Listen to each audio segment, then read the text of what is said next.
Pemirsa, positif COVID jangan berkeliaran, itulah topik dialog kita pagi ini. Asosiasi Pengelola Pusat Belanja Indonesia atau APPBI menyebutkan, berdasarkan catatan pemerintah, ribuan orang positif COVID-19 yang terdeteksi aplikasi Peduli Lindungi ditolak masuk pusat perbelanjaan atau mal. Ribuan orang tersebut mendapatkan notifikasi warna hitam saat memindai kode QR di pintu masuk pusat perbelanjaan. Dan untuk membahasnya, pemirsa, kita sudah terhubung dengan Ketua Umum Asosiasi Pengelola Pusat Belanja Indonesia, Pak Alfonsus Wijaya. Selamat pagi, Pak Alfons. Selamat pagi, Mbak Siti. Apa kabar? Semoga sehat-sehat selalu. Sehat, alhamdulillah. Dan di sebelah Pak Alfons ada, kita juga sudah terhubung dengan tim pakar Satgas Penanganan COVID-19, Hasbullah Tabrani. Pak Hasbullah, selamat pagi. Selamat pagi, Pak. Selamat pagi semua. Pak Hasbullah, saya ingin mulai dulu dari Anda. Ini ribuan, tepatnya berapa dan per data kapan? Ya, mohon maaf saya juga nggak hafal di luar kepala, tapi memang per data terakhir kemarin Sabtu ada 1000-an lebih ya, itu yang terdata. Tapi itu dalam konteks proporsi terhadap total populasi sebetulnya tidak terlalu banyak karena kita populasinya tinggi ya. Kalau kita yang perlu dilihat adalah secara keseluruhan tren pengendalian COVID kita sudah menunjukkan tren yang menurun cukup signifikan ya, dari puncaknya pada pertengahan Juli yang lalu sampai kemarin itu sudah tinggal atau secara nasional 3.000-an ya. Dan ini yang perlu dipahami adalah tren dan harus dipertahankan begitu. Kalau kasus-kasus di mall kita cek ada sekian, itu sifatnya sangat dinamis, tergantung berapa banyak orang yang masuk ke mall ya, yang datang ke situ. Tidak bisa kita jadikan sebuah ukuran. Ya? Ini hanya pusat perbelanjaan di Jakarta saja ya? Iya. Oke, saya ingin meng-highlight di situ dulu, Pak Hasbullah. Saya ingin meng-highlight dulu di situ.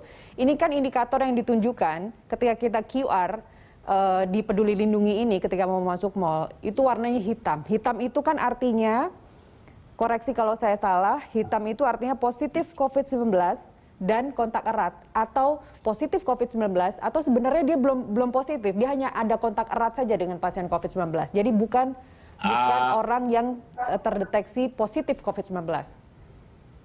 Kalau dia yang dia deteksi memang sudah positif, dia masuk, itu memang tercatat sebagai orang yang sudah terinfeksi. Tapi kalau dia belum dideteksi, dia tidak bisa kelihatan di Peduli Lindungi bahwa dia sudah terkonfirmasi kalau belum pernah dideteksi. Belum dideteksi. Jadi, maksudnya begitu, Pak? Belum dideteksi maksudnya? Kan kalau ada orang terkena COVID, lalu ada tracing, yang di trace itu dideteksi dia pernah kena atau tidak, atau dia sedang mengandung virus atau tidak. Baik, ya. Nah itu kalau dia pernah dapat COVID sebelumnya, yes, tapi kalau dia sudah sembuh, sudah tidak lagi. Nah kadang-kadang itu masih tercatat sebagai dia sudah terinfeksi. Itu yang jadi sekali lagi hitam ini belum tentu dia positif COVID-19 ya Pak? Kalau dia sedang COVID-19, sedang ada COVID, dia akan diisolasi. Ya, itu sudah pasti akan diisolasi di terpusat ataupun dia nggak bisa masuk ke mall. Kalau dia sedang positif habis di tracing oleh tim tracing dan dia terdapat positif, dia akan diisolasi. Baik, Pak Hasbullah, kenapa saya ingin tanyakan ini? Dia tidak akan dilepas. Kenapa saya ingin tanyakan ini dan pastikan ini? Karena kemudian banyak orang yang kembali dari mall melakukan tes PCR bahkan karena sudah takut warna hitam. Oh, dia terdeteksi. Bagi mereka yang aware terhadap kesehatan mereka melakukan tes. Kemudian banyak yang ternyata kembali hasilnya negatif. Jadi ini yang dipertanyakan adalah bagaimana reliable dari si aplikasi Peduli Lindungi sendiri. Seperti apa sebenarnya? Ya, itu yang sedang diperbaiki saya kira, karena datanya harus up to date. Kalau dia sebelumnya memang positif tapi sudah sembuh, harusnya sudah tidak lagi tercatat di situ. Ya. Baik. Saya ingin ke Pak Alfons. Apa yang terjadi Pak Alfons? Bagaimana ini kan Satgas untuk untuk launching datanya ini kan per minggu kalau nggak salah, per tiap hari Senin ya. Ini apa yang kemudian didapatkan dari Persatuan Pusat Perbelanjaan sendiri terhadap temuan kasus ini? Ya, terima kasih. Jadi memang itu adalah pernyataan pemerintah per tanggal 5 September yang lalu bahwa ada ditemukan 1.603 notifikasi yang warna hitam yang khusus masuk ke pusat perbelanjaan. Jadi itu adalah pusat-pusat perbelanjaan yang berada di Jawa dan Bali. Jadi anggota kami ada 250 pusat perbelanjaan di Jawa dan Bali. Jadi per tanggal 5 September itu ditemukan 1.603 notifikasi warna hitam. Oh, jadi bukan hanya di Jakarta saja ya Pak Alfons ya?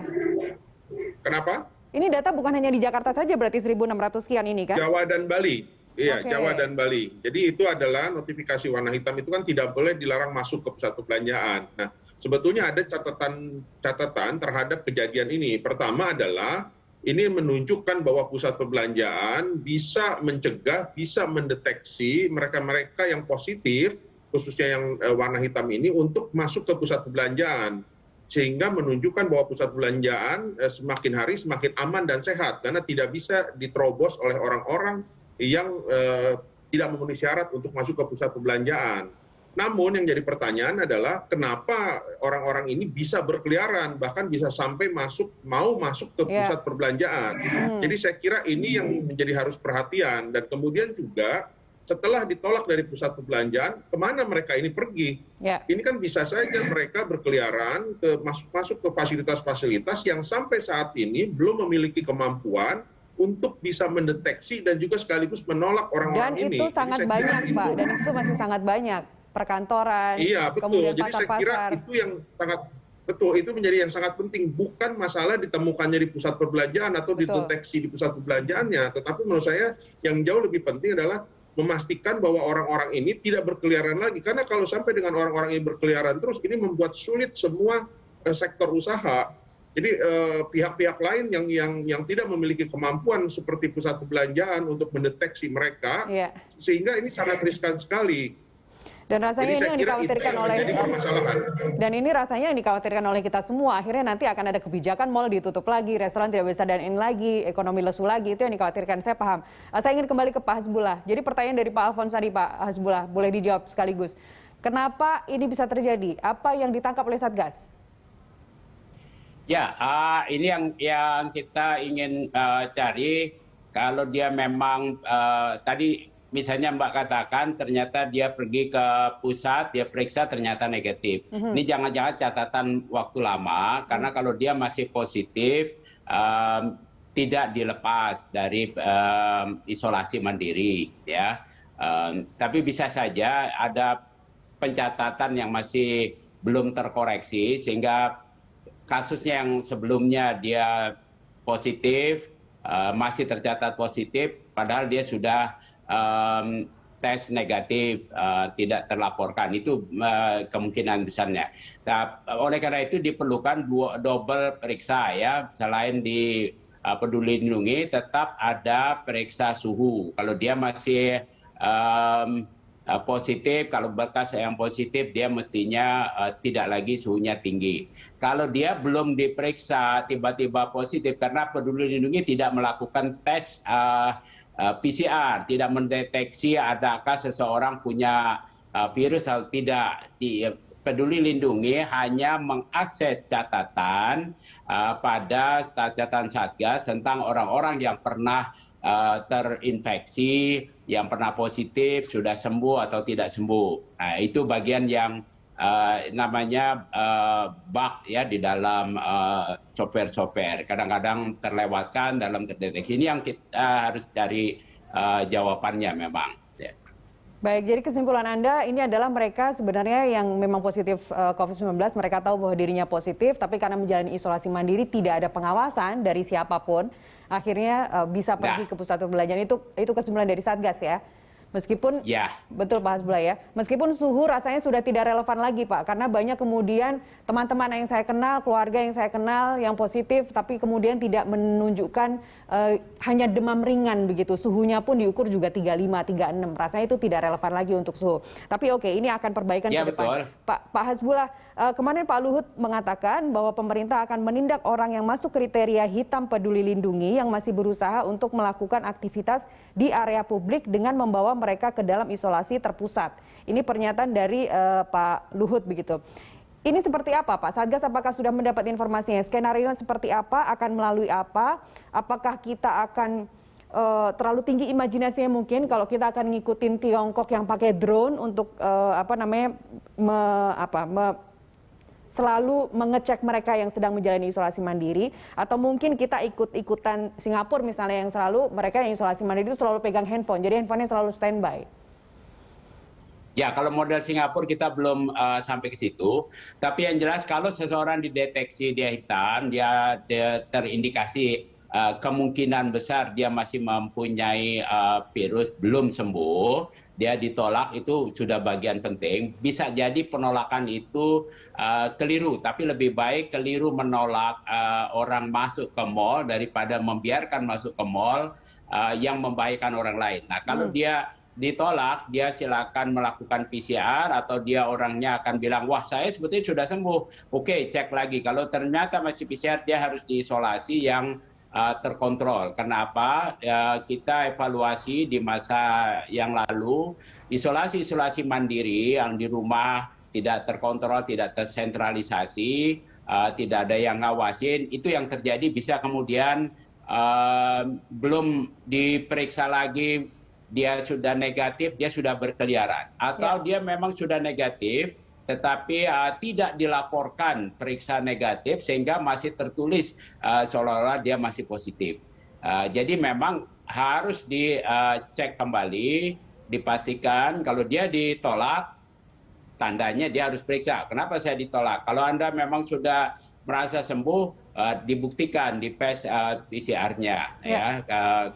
Kalau memang sudah sembuh, ya silakan masuk. Akan dikoreksi dalam Peduli Lindungi. Tapi kalau memang dia ternyata hitam itu menunjukkan masih ada virus di dalam badannya, segera diisolasi. Baik. Nah, ini sebetulnya bisa di cross check dengan data keseluruhan dari tracing yang kita lihat semakin menurun. Apalagi di DKI, positivity rate-nya sudah jauh di bawah 5%, 2 sekian persen ya. Relatif cukup aman ya. Ini itu bagian yang kita sebetulnya sih, bagi pemantauan ya, terdapat orang yang positif ditolak, itu merupakan deteksi yang kita sebut, walaupun itu namanya positif palsu kalau dalam hal teknik mengetesnya, dia sebetulnya sudah negatif tapi terdeteksi positif, itu jauh lebih bagus daripada negatif palsu. Baik, Pak Alphonse, dengan deteksi dini tadi, cukup menurut Anda untuk melindungi konsumen yang ingin dari Persatuan APPB harusnya ya, apakah Anda merasa itu semua cukup? Jadi deteksi dininya tadi dengan app Peduli Lindungi yang di-scan dulu, kemudian melalui suhu dan surat vaksin yang sudah 2 kali. Apakah itu menurut Anda sudah cukup untuk melindungi calon konsumen yang mau memasuki pusat-pusat perbelanjaan? Ya, saya kira sementara ini cukup. Jadi ada pemeriksaan protokol wajib vaksinasi, kemudian juga ada protokol kesehatan yang biasa berlaku, yaitu misalkan gunakan masker, jaga jarak, kemudian juga periksa suhu dan sebagainya. Itu yang sekarang diberlakukan di pusat perbelanjaan. Tetapi kan yang hitam-hitam ini dengan jumlahnya ribuan ini kan sangat mengganggu sekali. Jadi saya kira ini yang harus diatasi. Sebetulnya pemerintah mempunyai data yang begitu lengkap di akun Peduli Lindungi terhadap mereka-mereka yang bernotifikasi warna hitam ini. Harusnya mereka langsung diatasi, ditangani secara khusus, supaya mereka ini tidak berkeliaran kemana-mana. Kita sudah mendeklarasikan untuk hidup bersama COVID. Jadi artinya adalah kita bisa beraktivitas, berkegiatan, sementara COVID masih berada bersama kita. Tetapi kalau orang-orang yang notifikasi hitam ini dibiarkan begitu saja berkeliaran, ini kan membuat sulit semua sektor usaha. Kebetulan tadi yang saya sudah sampaikan di awal, bahwa kebetulan pusat perbelanjaan memiliki kemampuan dan memiliki fasilitas sarana prasarana untuk bisa mendeteksi sekaligus juga menolak mereka. Nah, bagaimana kalau mereka ini berkeliaran masuk ke fasilitas-fasilitas yang belum memiliki kemampuan dan belum memiliki sarana prasarana untuk mencegah mereka. ini yang menjadi masalah. Saya kira harusnya pemerintah bisa langsung menindaklanjuti ini, karena data mereka ini semua lengkap ada di akun peduli lindungi mereka, nomor telepon, NIK, alamat, semua tertera. Jadi saya kira harusnya tidak sulit bagi pemerintah untuk mengatasi ini, karena kalau mereka berkeliaran ini akhirnya membuat repot banyak pihak, termasuk salah satunya adalah pusat perbelanjaan. Kami harus ekstra keras untuk bisa mendeteksi dan juga mencegah mereka masuk ke pusat perbelanjaan. Nah, ini yang menurut saya jauh lebih penting daripada sekedar mengumumkan angka bahwa ada sekian ribu orang ditemukan di pusat perbelanjaan terdeteksi. Tetapi yang jauh lebih penting menurut saya adalah bagaimana mengatasi ini, mencegah dan sekaligus juga mengambil tindakan setelah mereka ini terdeteksi. Demikian. Pak Hasbullah, boleh langsung dijawab Pak, mengingat yang punya atau yang sudah mendownload app ini kan ada 20,9 juta orang. Silakan Pak Hasbullah. Bagaimana 29 juta? 20,9 juta orang ini adalah mereka yang sudah mendownload Peduli Lindungi, Pak. Ini yang disampaikan oleh Menko Maritim dan Investasi Pak Luhut. Mereka yang melakukan screening itu sudah 20,9 juta orang. Tentunya ini luar biasa kalau kita mau mengklaster Jawa Bali saja. Silakan dijawab Pak Hasbullah. Ya, sebetulnya bagian dari mencegah orang berkeliaran seperti yang Pak Alfon kemukakan itu dilakukan dengan 3T, dengan tracing, dengan Peduli Lindungi ini pun merupakan alat untuk mendeteksi tersebut. Memang tidak dilakukan secara aktif, semua orang di-trace dengan data yang siapa yang sudah masih hitam dalam aksesnya. Orang tahu dia hitam setelah dia akses melalui Peduli Lindungi. Dari panitia tidak bisa mengetes orang per orang karena nomor NIK ya kan, Peduli Lindungi ini disambungnya dengan NIK ya. Nah, jadi tracking itu yang dilakukan pemerintah. Nah, di dalam tracking dan tracing tadi 3T ada masalah-masalah memang yang dihadapi, yaitu tidak semua orang yang ditrace sudah ada kontak erat yang harusnya diperiksa, harusnya diisolasi, dapat dilakukan. Banyak yang menghilang, banyak juga yang tidak melaporkan siapa orangnya, takut dimarahi oleh orang yang itu bagian-bagian yang menjadi tantangan oleh pemerintah untuk betul-betul melakukan tracking dan tracing yang betul-betul karena partisipasi dari masyarakat tidak sepenuhnya bisa diharapkan 100%. Sehingga memang masih ada kasus-kasus yang tidak tertolong. Nah, ini tidak terdeteksi. Ini memang berbeda dengan misalnya di Singapura yang lebih ketat, masyarakatnya lebih disiplin. Pak Hasbullah, ini kan app Peduli Lindungi ini artinya sudah bisa melakukan digital tracing ya Pak? Sudah mampu tapi untuk bukan melakukan aktif digital melakukan tracing. digital tracing seperti halnya di Singapura. Orang sudah nomor, di sini di Indonesia, orang punya nomor HP dengan pendaftaran dari NIK-nya, itu tidak selalu orang tersebut. Ini masih banyak, maka itu kita dapatkan misalnya dapat SMS bodong segala macam bukan orang yang bersangkutan. Ini bagian yang masih menjadi tantangan di kita. Baik, akibatnya Pak Hasbullah, dan kita kalau juga belum punya nomor. Baik, kalau kita sampel yang 1.600-an ini yang sudah ditemukan warnanya hitam di app Peduli Lindungi mereka, artinya seharusnya mereka melakukan isolasi mandiri kalau positif, kalaupun dia merupakan kontak erat, artinya dia akan melakukan serangkaian itu, tes, segala macam. Yang saya ingin tanyakan adalah apa yang terjadi kemudian ketika si A, warnanya sudah hitam, entah dia positif atau dia kontak erat, entah dia kemudian melakukan tes atau tidak, apa yang dilakukan oleh pemerintah? Apa yang dilakukan oleh Satgas dalam hal ini, Pak? Harus dilakukan isolasi tersentral tadi, dikawal itu. Dikawal oleh? Itulah di isolasi yang ada dokternya yang memantau, itu maksudnya. Tapi itu hanya rekomendasi, hanya himbauan, bukan kewajiban. Jadi seseorang si A tadi boleh saja dia mengambil isolasi terpusat, bisa saja diisolasi mandiri atau bisa tidak sama sekali. Oh, dia harus diisolasi terpusat. Bentuknya Dulu adalah rekomendasi atau himbauan, bukan Pak mandiri. Hasbullah. Kenapa? Bentuknya hanya rekomendasi kan, hanya himbauan saja. Oh enggak, dia harus, kalau dia sudah terdeteksi positif, dia harus isolasi mandiri. Kalau dia hitam, dia dites dulu. Kalau ternyata dia positif, dia harus isolasi terpusat, tidak lagi isolasi mandiri sendiri-sendiri seperti yang lalu. Kita sudah evaluasi cara-cara yang lalu itu tidak 100% bisa melindungi lingkungannya, orang-orang di sekitarnya belum. Baik, ya. Dan juga banyak kasus kenapa misalnya terjadi kematian yang terlambat itu karena waktu isolasi sendirian tidak ada yang kontrol. Ya. Itu tidak Pak lagi menjadi Hasbullah, kebijakan. saya ke ingin depan. membandingkan dengan misalnya dulu periode tahun lalu pas kita tinggi-tingginya, misalnya kita akan bepergian menggunakan pesawat terbang. Ketika kita menggunakan atau belum tes, kemudian tes antigen menunjukkan kita positif, kita sama sekali tidak boleh masuk, kemudian diarahkan untuk di puskesmas terdekat atau di rumah sakit terdekat, tapi diarahkan, bukan bentuknya himbauan Anda pulang silakan mencari rumah sakit, bukan seperti itu. Itu yang ingin saya tanyakan sekali lagi, Pak Hasbullah, mohon dijawab. Usai jeda pariwara berikut, kami akan kembali usai jeda.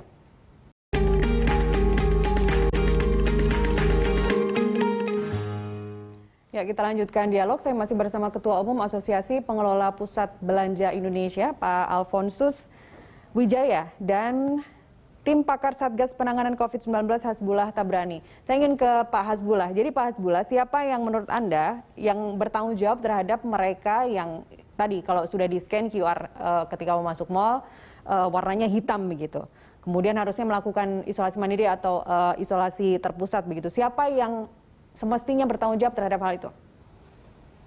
Ya, yang jelas kalau ada tanda yang hitam, ada kemungkinan, saya harus bilang kemungkinan karena tidak semua yang hitam itu sudah pasti dia membawa virus, maka harapan kami mall melaporkan kepada Satgas bahwa nomor ini, karena si orang tersebut belum tentu dia melaporkan.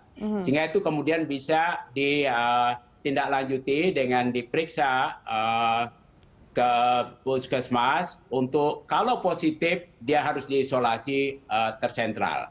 Kalau dia secara sukarela sadar diri sendiri mau periksa karena kekhawatiran dirinya, itu bagus. Tapi kita tidak bisa mengandalkan dan kita tidak bisa mengharapkan orang dengan sendirinya datang ke sana. Tugas Satgas adalah melacak, ya, melakukan tracing, tracking, dan juga treatment.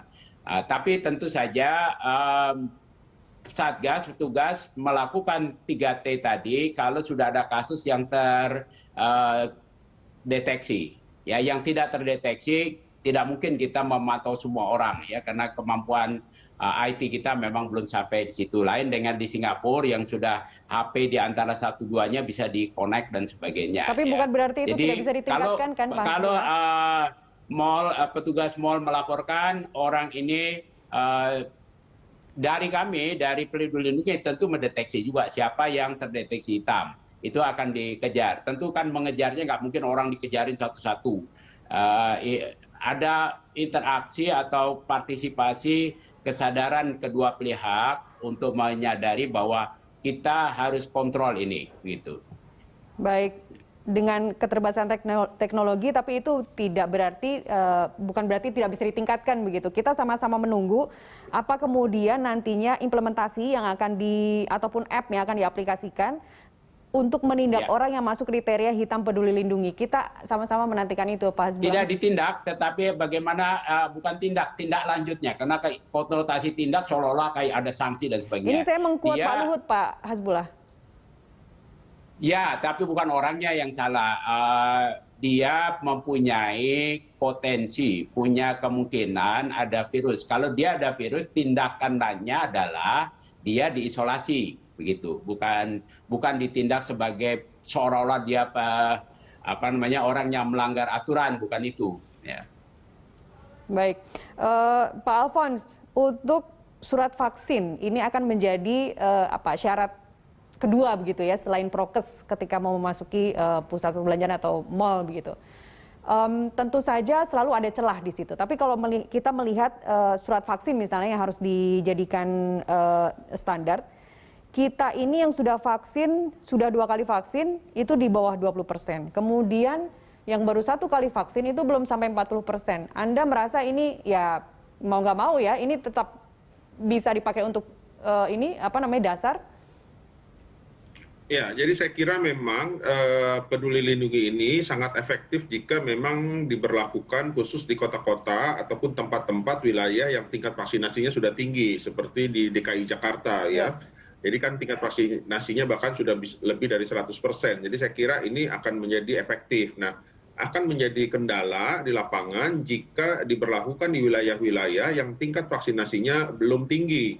Nah, oleh karenanya sebetulnya kami dari Asosiasi Pengelola Pusat Belanja Indonesia telah beberapa kali menyampaikan kepada pemerintah bahwa pelaksanaan protokol wajib vaksinasi ini yang pemeriksaannya melalui aplikasi Peduli Lindungi itu harus disertai dengan kemudahan vaksinasi bagi seluruh masyarakat.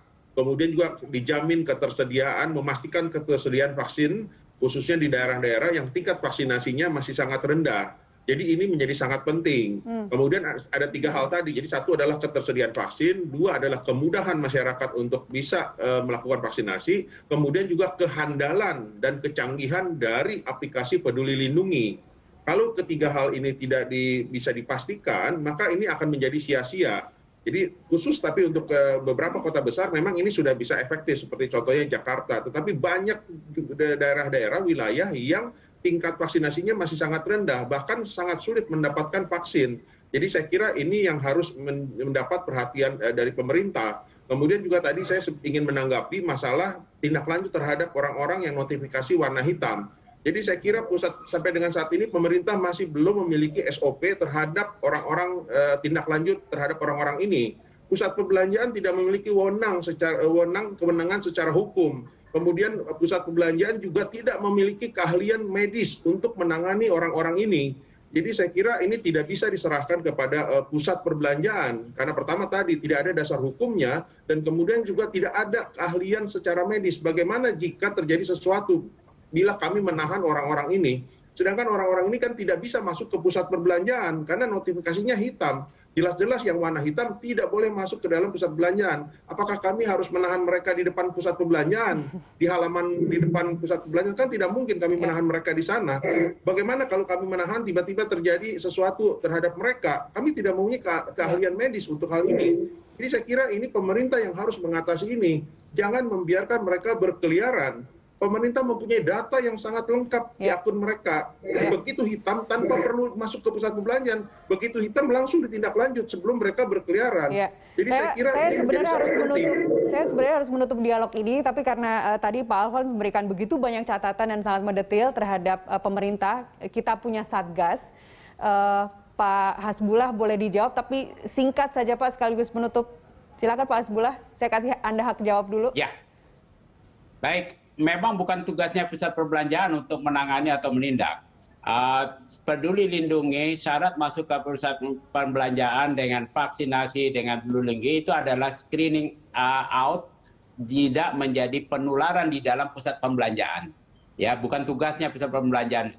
Orang itu kalau dia ditolak dia harus melihat sendiri. Tapi memang pemerintah atau Satgas juga nggak bisa menelusuri semua orang sekian banyaknya di mana dia ada.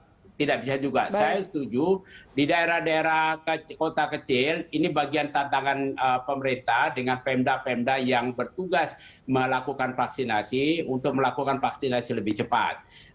Kita akui di daerah-daerah banyak pemerintah daerah kecil yang kemampuan vaksinasinya tidak sama dengan di DKI. Baik, ini artinya banyak kendala yang barangkali terlalu banyak kalau kita kupas di sini. Koordinasi harus lebih ditingkatkan ya Pak. Kita jangan terlena dengan pertumbuhan kasus yang saat ini memang sudah sangat jauh turun. Kita sama-sama tidak mau kembali di periode bulan Juli kemarin di mana angka kasus sampai 56 ribuan lebih dalam satu hari. Kita sama-sama tidak ingin itu terjadi. Baik Pak Hasbullah, terima kasih atas waktu Anda telah bersama kami. Pak Alfons, terima kasih. Tetap semangat Pak. Terima kasih. Ya Pak. Terima kasih semua Pak Alfons juga. Terima kasih. Baik, selamat pagi semua. Informasi